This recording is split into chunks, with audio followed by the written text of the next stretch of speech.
오늘 우리가 함께 나누실 은혜의 말씀은 역대상 27장 1절부터 24절입니다. 역대상 27장 1절부터 우리 24절까지 함께 교독하겠습니다. 이스라엘 자손의 모든 가문의 우두머리와 천부장과 백부장과 왕을 섬기는 관원들이 그들의 숫자대로 반이 나누이니 각 반열이 24,000명씩이라 1년 동안 달마다 들어가며 나왔으니 첫째 달 반의 반장은 삽디엘의 아들 야소부함이요 그의 반에 24,000명이라. 그는 베레스의 자손으로서 첫째 달 반의 모든 지휘관의 우두머리가 되었고, 둘째 달 반의 반장은 아우앗 사람 도데요 또 미글롯이 그 반의 주장이 되었으니 그의 반에 24,000명이요 셋째 달 군대의 셋째 지휘관은 대제사장 여호야다의 아들 분이하요 그의 반에 24,000명이라. 이 분니야의 30명 중에 용사요 30명 위에 있으며 그의 반 중에 그의 아들 암미사밧이 있으며, 넷째 달 넷째 지휘관은 요압의 아우 아사엘이요 그 다음은 그의 아들 스바자이니 그의 반에 24,000명이요 다섯째 달 다섯째 지휘관은 이스라엘 사람 사무시니 그의 반에 24,000명이요 여섯째 달 여섯째 지휘관은 드고아 사람 이케스의 아들 이라이니 그의 반에 24,000명이요 일곱째 달 일곱째 지휘관은 에브라임 자손에 속한 발롯 사람 헤르시니 그의 반에 24,000명이요 여덟째 달 여덟째 지휘관은 세라 족속 후사 사람 십부게이니 그의 반에 24,000명이요 아홉째 달 아홉째 지휘관은 베냐민 자손 야나도도 사람 아비에셀이니 그의 반에 24,000명이요 열째 달 열째 지휘관은 세라 족속 느도바 사람 마하레이니 그의 반에 24,000명이요 열한째 달 열한째 지휘관은 에브라임 자손에 속한 비라돈 사람 분하야이니 그의 반에 24,000명이요 열둘째 달 열둘째 지휘관은 온니엘 자손에 속한 느도바 사람 헬데니그 반에 24,000명이었더라. 이스라엘 지파를 관할하는 자는 이러하니라.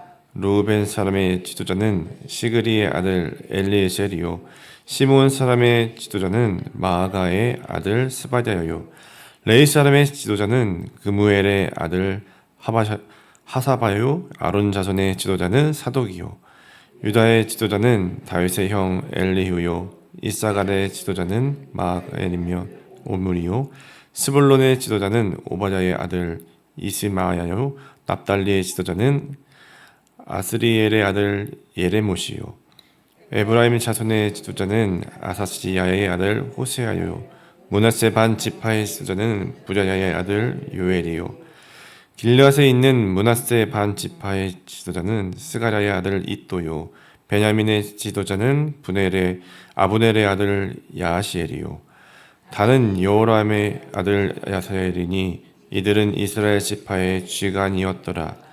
이스라엘 사람의 20세 이하의 수유는 다윗이 조사하지 아니하였으니 이는 여호와께서 전에 말씀하시기를 이스라엘 사람을 하늘의 별과 같이 많게 하리라 하셨음이라.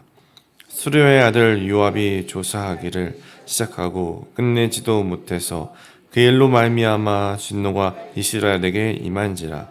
그 수요를 다윗의 왕의 역대 지략에 기록하지 아니하였더라. 아멘.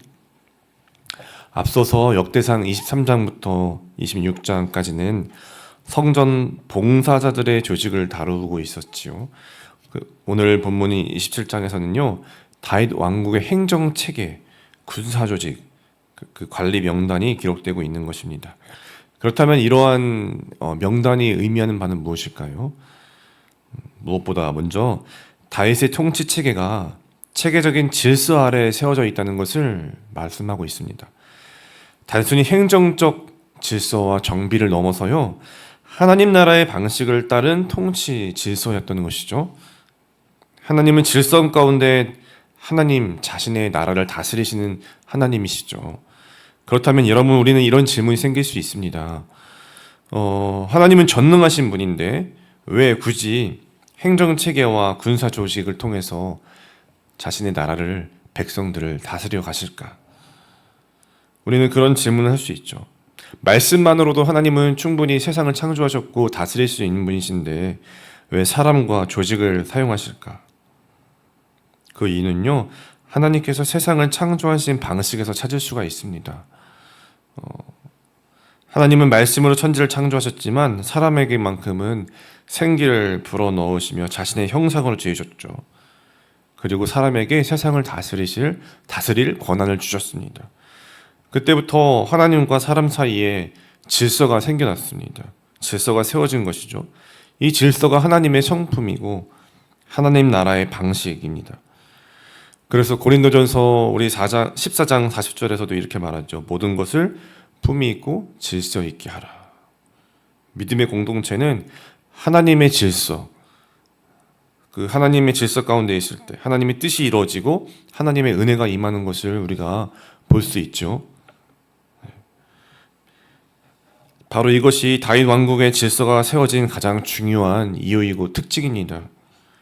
단지 국가의 외적 운영 위한 체계가 아니라 하나님의 창조 목적에 따른 하나님 백성답게 살아가도록 하려는 그런 질서가 세워지고 있는 것이죠.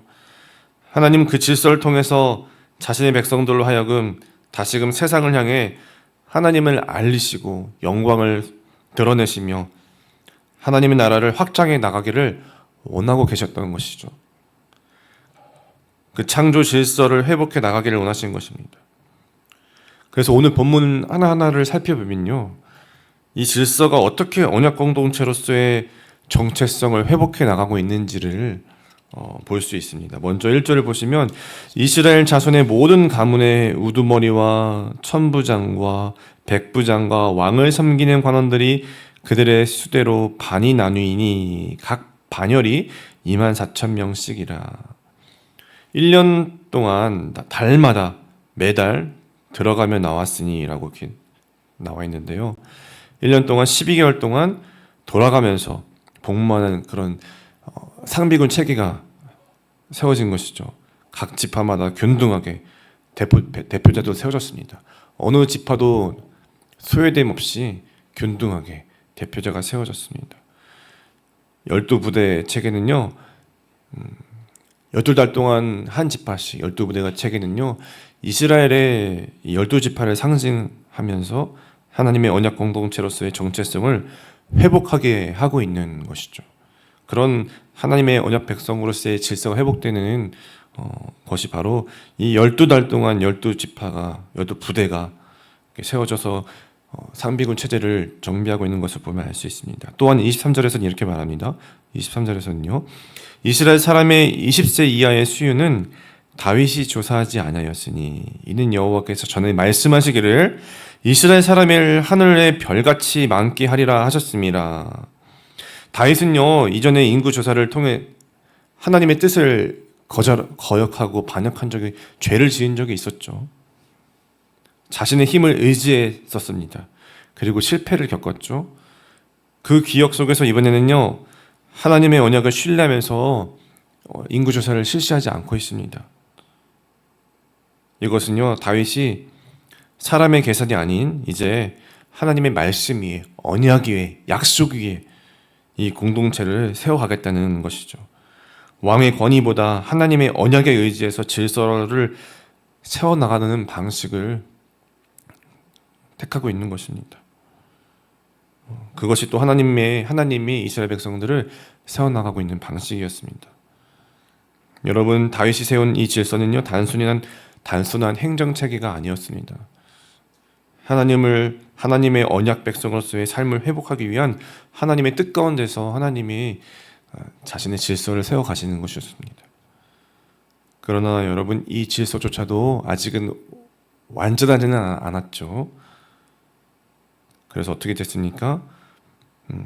예수 그리스도께서 이 땅에 오신 것이죠. 다윗의 나라는 오실 메시아 예수 그리스도의 나라를 예표하는 나라였기 때문입니다.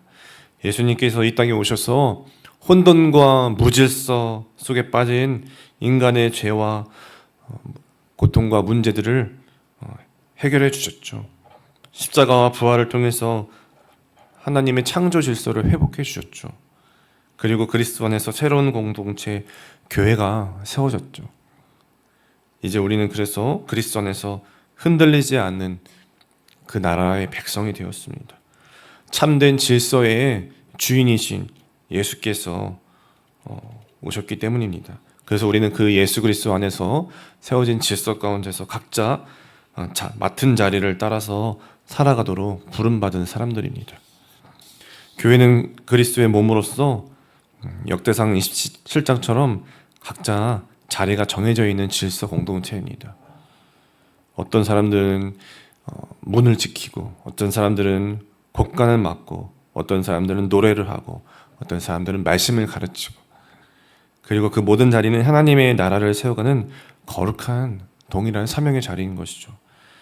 하나님의 나라는 교회 안에서만 세워지는 것이 아닙니다. 우리 각 가정과 직장과 모든 삶의 관계와 일상 속에서 하나님의 질서, 하나님 나라를 살아가는 방식, 백성답게 살아가는 그 질서는 우리 가운데 세워져야 할 것입니다. 하나님은 지금도 우리를 통해서 이 세상의 혼돈과 무질서함과 죄악과 고통과 아픔을, 그런 무질서 가운데 일어나는 것들을 회복해 나가기를 원하시죠. 그래서 먼저 우리를 부르신 것입니다. 그리스도 안에서 아름다운 가정과 사회와 나라와 그런 열방들을 세워나가고 계시는 것이죠. 그렇다면 우리가 그런 하나님의 창조 질서를 회복해 나가는 첫걸음은 무엇일까요? 우리도 먼저 교회 안에 있는 행정 체계를, 또 가정 안에 있는 질서를 세워나가는 것도 중요하겠지만, 먼저는 모든 질서를 완성시키신 예수 그리스도의 주되심을 우리가 오늘도 바르게 인정하고, 또 그분의 말씀 앞에 나를 세우는 것, 말씀 앞에 나를 세우는 것이 하나님의 질서를 세워가는 첫걸음일 것입니다. 하나님의 질서는 외적인 체계이기 전에 내 마음 안에 있는 예수님을 주인 삼는 그 믿음의 질서에서 시작될 수 있기 때문입니다. 혼돈은 왜 일어났습니까? 내가 주인일 때 일어나는 것이죠. 하나님이 주임 삼지 못할 때 일어나는 것이죠. 그렇기 때문에 질서는 예수님이 우리 삶의 진정한 주인으로서 그렇게 세워질 때 참된 질서와 회복이 일어날 줄 믿습니다. 오늘도 그렇게 참된 질서와 회복을 가져가는 복의 통로로 살아가는 우리 모두가 될 수 있기를 주님의 이름으로 축원드립니다. 기도하겠습니다. 사랑과 은혜가 풍성하신 하나님 아버지, 감사합니다. 오늘도 하나님의 은혜 가운데 또 나와서 또 하나님이 다스리시는 그 나라를 또 믿음으로 바라보며 하나님 말씀 가운데 서서 질서 가운데 회복을 바라보며 또 그런 회복의 통로가 되게 하심을 또 감사합니다. 다해서 통치 안에서 하나님의 질서를 보게 하셨는데, 오늘 우리도 그 질서 가운데 나아가기를 원합니다.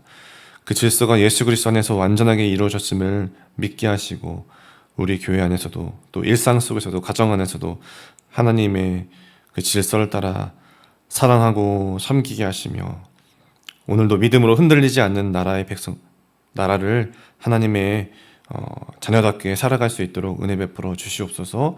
나의 뜻이 아니라 하나님의 말씀 위에 세워져 있는 이 삶을 바라보게 하시고, 온전히 그 말씀 위에 서서, 은혜 위에 서서 정말 그렇게 풍성한 하나님의 나라를 맛보며 선하심을 맛보며 증거하며 드러내며 살아갈 수 있는 우리 삶이 될 수 있도록 붙잡아 주시옵소서.